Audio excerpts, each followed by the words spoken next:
हिंदुओं की आस्था का केंद्र और 4 धामों में सबसे पुराना धाम है जगन्नाथ धाम, जिसका जिक्र स्कंद पुराण, नारद पुराण, पद्म पुराण और ब्रह्म पुराण में भी मिलता है।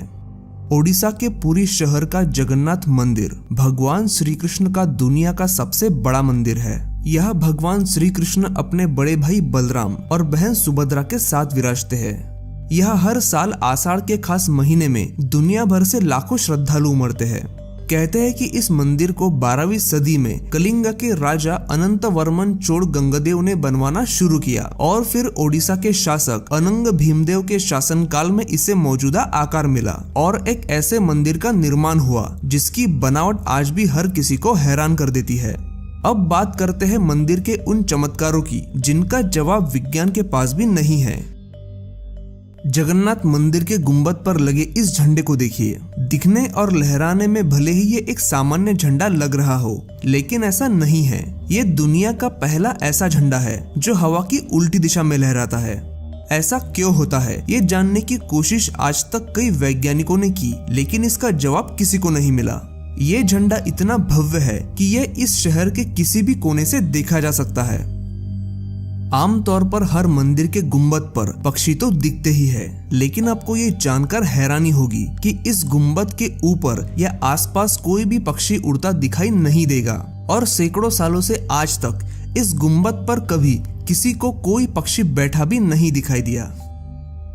इस मंदिर के ऊपर से कोई भी विमान आज तक नहीं गुजर पाया। विमान इस क्षेत्र में आता तो है, लेकिन ठीक इस मंदिर के ऊपर से नहीं गुजर सकता। लेकिन ऐसा क्यों है, ये किसी को नहीं पता। कोई नहीं जानता कि क्यों इस मंदिर के ऊपर से गुजरने वाले विमानों का रास्ता अपने आप बदल जाता है।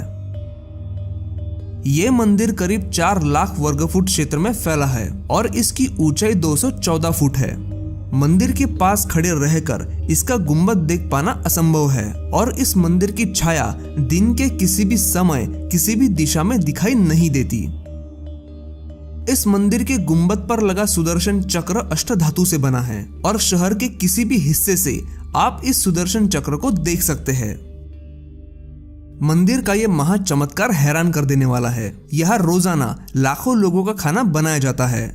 हजारों सालों से चली आ रही परंपरा के अनुसार इस रसोई में मिट्टी के बर्तनों में ही खाना पकता है और इस महाप्रसाद को रोजाना 800 लोग मिलकर बनाते हैं। यहाँ पकाए जाने वाला प्रसाद 7 बर्तन एक दूसरे के ऊपर रखकर पकाया जाता है। लेकिन हैरान कर देने वाली बात तो ये है कि ऊपर के बर्तन का खाना सबसे पहले पकता है, जबकि सबसे तेज आंच सबसे नीचे वाले बर्तन में लगती है। ये कैसे और क्यों होता है, इसका जवाब किसी के पास नहीं है। जरा सोचिए कि 10 से 20 फीट की दीवार पर सीधे चढ़ने के ख्याल से भी हम डर जाते हैं, लेकिन पुरी के जगन्नाथ मंदिर में गुंबद का झंडा बदलने वाला शख्स हर रोज 214 फीट ऊंची दीवार पर चढ़ता है और वो भी उल्टा। जी हाँ, हजारों सालों से चली आ रही मान्यता के अनुसार उल्टा चढ़कर ही इस मंदिर का झंडा बदला जाता है। आमतौर पर दिन के वक्त हवा समुद्र से जमीन की तरफ बहती है और शाम के दौरान जमीन से समुद्र की तरफ, लेकिन जगन्नाथपुरी में ठीक इसका उल्टा होता है और इसके पीछे का कारण कोई नहीं जानता। जगन्नाथ मंदिर समुद्र के करीब है, इसीलिए समुद्र के लहरों की आवाज मंदिर में सुनाई देती है। मंदिर का ये सिंह द्वार सबसे रहस्यमयी है। जैसे ही आप सिंह द्वार में दाखिल होंगे, आपको समंदर के लहरों की आवाज सुनाई देनी बंद हो जाएगी, लेकिन आप जैसे ही इस द्वार को पार करके अंदर दाखिल होंगे, आपको लहरों की आवाज दोबारा सुनाई देने लगेगी। एक राज ये भी है कि यहाँ भगवान जगन्नाथ की हर साल रथ यात्रा निकलती है और उस दिन बारिश होती ही है। सदियों से लोगों ने यहाँ कोई भी साल ऐसा नहीं देखा जब इस दिन आसमान सूखा रह गया हो। अब इन सारी बातों को चमत्कार कहा जाए या कुछ और, लेकिन जगन्नाथ मंदिर के ये चमत्कार आज तक सभी के लिए एक पहेली है। अगर आज का वीडियो आपको पसंद आया हो तो इसे लाइक और अपने दोस्तों के साथ शेयर जरूर करें और ऐसे ही वीडियोस देखने के लिए हमारे चैनल को सब्सक्राइब करें। धन्यवाद।